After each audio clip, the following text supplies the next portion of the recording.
সম্মানিত দর্শক, আমি যা বলছিলাম সেন্ট মার্টিনের এই প্রবালগুলো নিয়ে গবেষণা করতে গিয়ে আমি যেটা দেখলাম, দেখুন এই একটি জাতের প্রবাল, আবার দেখাই, দেখুন এই কিন্তু আরেকটি জাতের প্রবাল।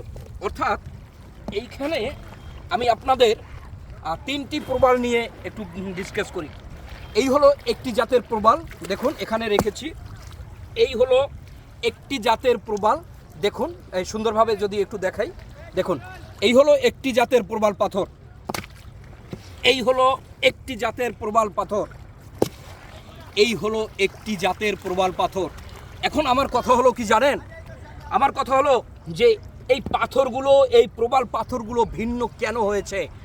ভিন্ন হওয়ার কারণটি হলো সমুদ্রে বিভিন্ন প্রজাতির, মানে এখানে আমি বলতে চাই প্রাণী, বিভিন্ন প্রজাতির প্রাণী রয়েছে।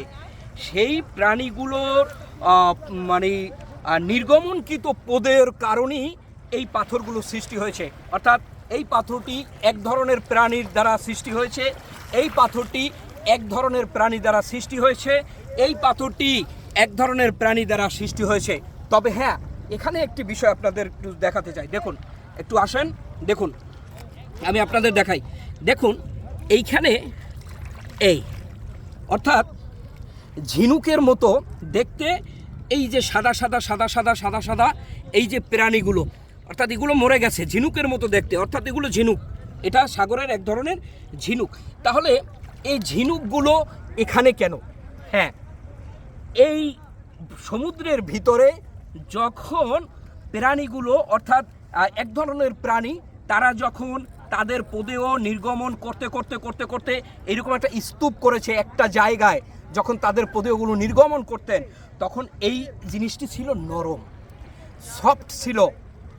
ওরা করেছে কি, এই ঝিনুকগুলো তারা করেছে কি আস্তে ওর কাছে এসেছে, অর্থাৎ এখানে ডিম পাড়ার জন্য, ডিম ফুটানোর জন্য ওর কাছে এসেছে।